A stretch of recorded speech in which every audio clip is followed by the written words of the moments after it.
जो आपके बगल में ये संस्कृत विद्यालय जितना जर्जर स्थिति में दिख रहा है, इसके लिए 2 कमरे और इसके मैदान का खेल मैदान के विकास, ये सब के टेंडर मेरे माने जो ऐच्छिक निधि है, जो क्षेत्र विकास निधि है, उसके माध्यम से हो रहा है।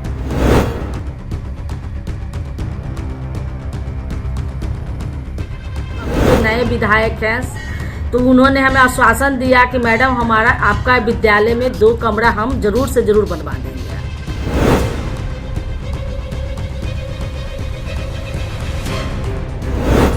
गिरा था, आंधी में ही गिर गया था रात में, तो फिर हम लोग अपने पैसे लगा करके इसको बना।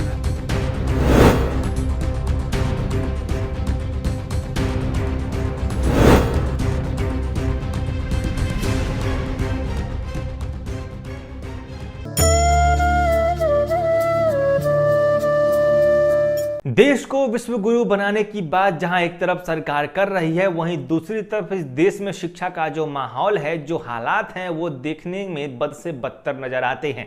मैं बात कर रहा हूं बिहार के वैशाली जिले के लालगंज का, जहां पर एक विद्यालय है जिसकी जर्जर स्थिति का अंदाजा आप इस बात से लगा सकते हैं कि इस विद्यालय में पढ़ाई करने वाले बच्चे किसी भी दिन, किसी भी वक्त, किसी भी लम्हा बड़े हादसे का शिकार हो सकते हैं।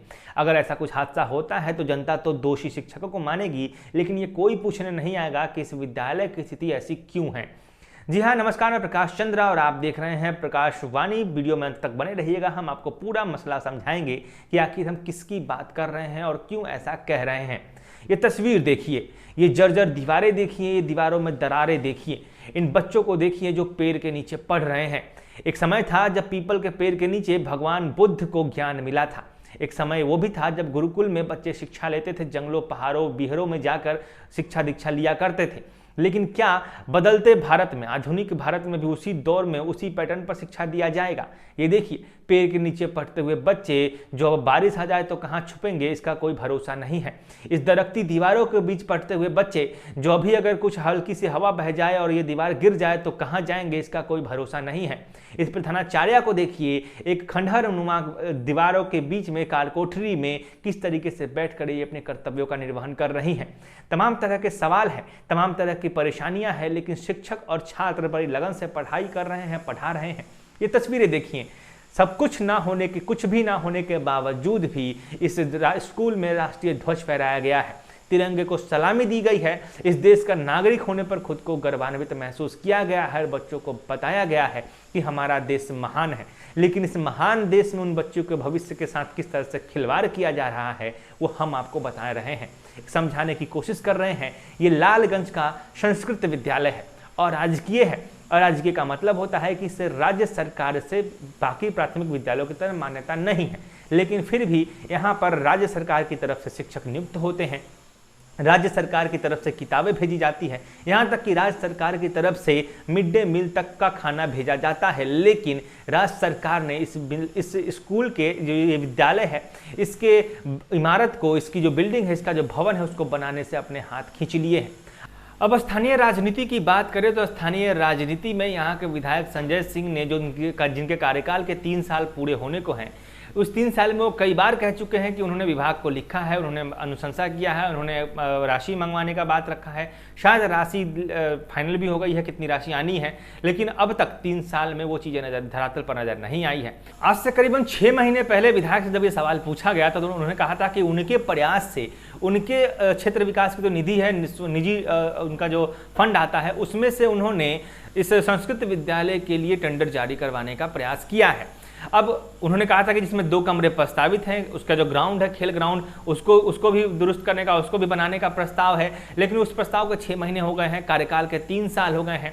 विधायक हर बार वही, उसी के पीछे एक मंदिर है, वहाँ पे बैठते हैं, बैठकी करते हैं, लेकिन अब तक उस पर नजर नहीं गई है, या अब तक विधायक के प्रयासों का काम जमीन पर नजर नहीं आया है। पाथवे का निर्माण, गांधी चौक का सौंदर्यीकरण, श्रृंगी ऋषि जी के आश्रम का सौंदर्यीकरण, ये जो आपके बगल में ये संस्कृत विद्यालय जितना जर्जर स्थिति में दिख रहा है, इसके लिए 2 कमरे और इसके मैदान का खेल मैदान के विकास, ये सब के टेंडर मेरे माने जो ऐच्छिक निधि है, जो क्षेत्र विकास निधि है, उसके माध्यम से हो रहा है और वो एस्टीमेट वगैरह बन करके वो पारित है और वो अब काम प्रारंभ होने की आपको बता दें कि संस्कृत विद्यालय लालगंज का सबसे पुराना विद्यालय है जहां पर संस्कृत की पढ़ाई होती है।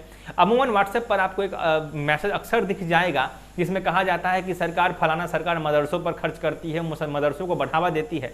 बात यहाँ ये है कि आपके संस्कृत विद्यालय में जहाँ पर आपकी सरकार रह चुकी है, जहाँ पर आपके पार्टी के विधायक रह चुके हैं, तब वो संस्कृत विद्यालय का उद्धार नहीं कर पा रहे हैं, तो आपको मदरसों से मिर्ची लग रही है। ये समझ से परे नहीं, ये मतलब समझ से परे है, क्योंकि जब आपको अधिकार दिया गया है, आपको पैसा मिल रहा है, आपको पावर है, आप सत्ता में रहे हैं, और तब भी आप संस्कृत विद्यालय के 2 कमरों का, जो महज 15 लाख रुपए का एस्टीमेट है गांव में, उस जहानाबाद गांव में उस पर 15 लाख में 2 कमरे बन चुके हैं, तो महज 2 कमरों को आप, एक संस्कृत विद्यालय है जो सांस्कृतिक है, हमारा संस्कृत भाषा जो विलुप्त हो रही है उससे जुड़ा एक विद्यालय है इकलौता, उसके 2 कमरे का निर्माण आप पिछले 3 साल में नहीं करवा पाए हैं। अभी भी आप आश्वासन ही दे रहे हैं, तो पता नहीं इसका नतीजा कब दिखेगा। और फिर आप कैसे कह सकते हैं, कैसे ये आरोप लगा सकते हैं कि सरकार मदरसों को बढ़ावा देती है।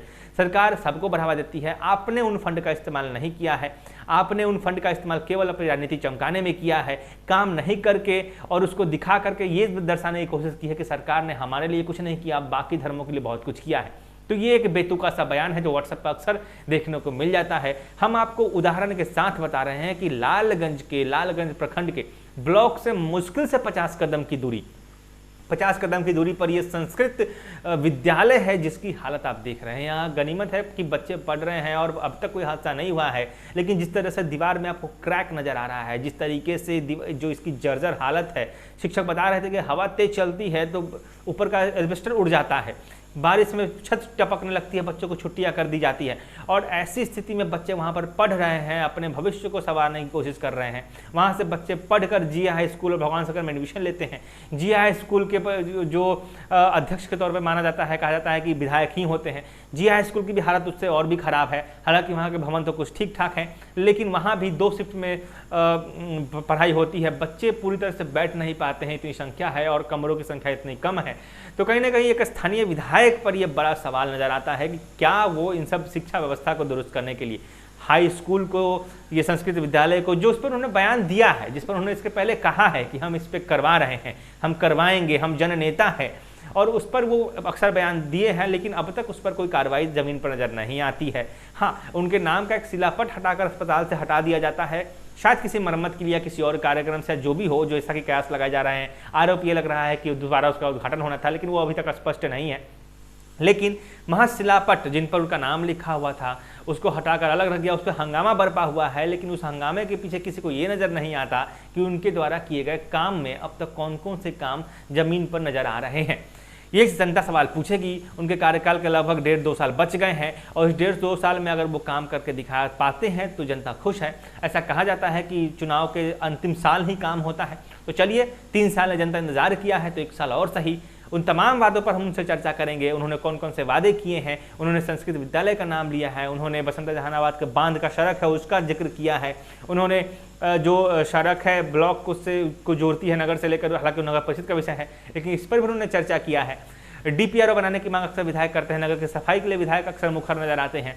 तो इन तमाम तरह की चीज़ें हैं जिस पर विधायक बोलते हुए नजर आए हैं, लेकिन बोलते बोलते वो काम कब करेंगे, कब उस पर वो मुखर होंगे, कब उनके प्रयास जमीन पर नजर आएंगे, वो दिखाई नहीं देता है फिलहाल। और 1 साल 1.5 या 2 साल बचा हुआ है। जनता उसी 1.5-2 साल में देख लेगी कि क्या कुछ विधायक अपने वचन के अनुसार उन चीज़ों को धरातल पर उतार पाते हैं या नहीं। फिलहाल